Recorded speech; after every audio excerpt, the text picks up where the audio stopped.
जय श्री हरि विष्णु। 12वां अध्याय। यह कथा सुनकर राजा पृथु कहने लगे कि हे नारद जी, आपने कार्तिक महात्म का बड़ा उत्तम फल कहा। अब कृपा करके तुलसी का महात्म भी कहिए। यह सुनकर नारद जी कहने लगे कि हे राजा पृथु, प्राचीन काल में सह्याद्रि क्षेत्र में करवरीपुर में धर्मदत्त नाम वाला एक ब्राह्मण था। वह बड़ा ब्रह्मज्ञानी, धर्मात्मा तथा ओम नमो भगवते वासुदेवाय इस मंत्र का जाप करने वाला तथा अतिथि सेवक था। एक दिन वह ब्राह्मण पूजा की सामग्री लेकर एक पहर रात्रि पहन रहने पर भगवान के मंदिर को जा रहा था। इतने में सामने से आती हुई एक भयंकर राक्षसी को देखा, बिल्कुल नग्न, सूखी देह वाली, आगे को निकले हुए बड़े बड़े और टेढ़े दांत, लाल नेत्र, घुर घुर शब्द करती हुई। ऐसी भयंकर राक्षसी को देखकर भयभीत धर्मदत्त ने तुलसी मिश्रित जल उस पर फेंक दिया। उस जल के शरीर पर लगते ही उसके सब पाप दूर हो गए। वह हाथ जोड़कर धर्मदत्त के पैरों पर गिर पड़ी। तब धर्मदत्त कहने लगा कि तुम कौन हो और किस पाप के कारण तुम्हारी ये दशा हुई, ये सब मुझसे कहो। वह कहने लगी कि सौराष्ट्र देश में भिक्षु नाम का एक ब्राह्मण था।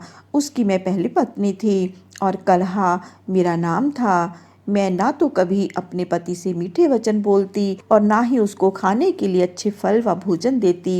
यह देखकर जब मेरे पति ने दूसरे विवाह का निश्चय किया तो क्रोध में आकर मैंने विष खाकर अपना शरीर त्याग दिया। तब यमदूत मुझको बांधकर यमराज के पास ले गए। तत्पश्चात यमराज को चित्रगुप्त मेरे अच्छे तथा बुरे कर्मों को बताते हुए बोले कि महाराज, इसने कभी कोई शुभ कर्म नहीं किया, सदैव अपने पति के साथ द्वेष करती रही। यह सुनकर यमराज ने आज्ञा दी, क्योंकि यह जिस पात्र में भोजन बनाती थी उसी में खाती थी, इसीलिए इसको अपनी संतान को खाने वाली बिल्ली की योनि में भेजा जाए। यह अपने पति के साथ द्वेष रखती थी, इसीलिए यह विष्ठा खाने वाली शुक्री की योनि में जाए। इसने आत्महत्या की है, इसीलिए प्रेत योनि में जाए। सो महाराज, मैं 500 वर्ष से इसी योनि में फिर रही हूँ कि भूख और प्यास से दुखी होकर एक वैश्य के शरीर में प्रवेश करके कृष्ण और वेणी नदी के संगम पर आई। जैसे ही नदी के तट पर पहुंची, विष्णु के दूतों ने मुझे वैश्य के शरीर से निकालकर बाहर फेंक दिया।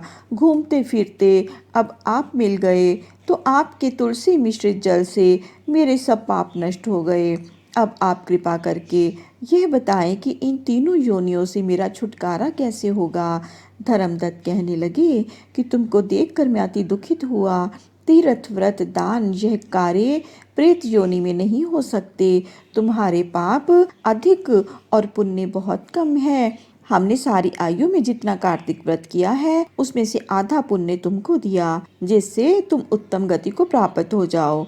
तब ब्राह्मण ने जो ही तुलसी मिश्रित जल से उसका अभिषेक किया और ओम नमो भगवते वासुदेवाय का मंत्र पढ़ा, वह कलहा प्रेत योनि से मुक्त होकर अग्नि के समान दिव्य देह धारण करके लक्ष्मी के समान रूपवती हो गई।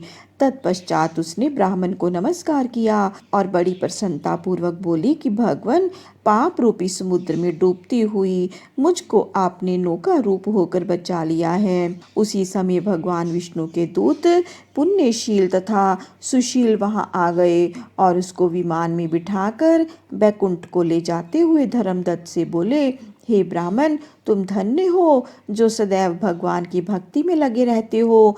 तुम्हारे कार्तिक व्रत के आधे पुण्य के प्रताप से ही इसको मुक्ति प्राप्त हुई। हे विप्र, कालांतर में तुम भी राजा के कुल में उत्पन्न होकर बैकुंठ को प्राप्त होंगे। बोलिए श्री हरि विष्णु भगवान की जय।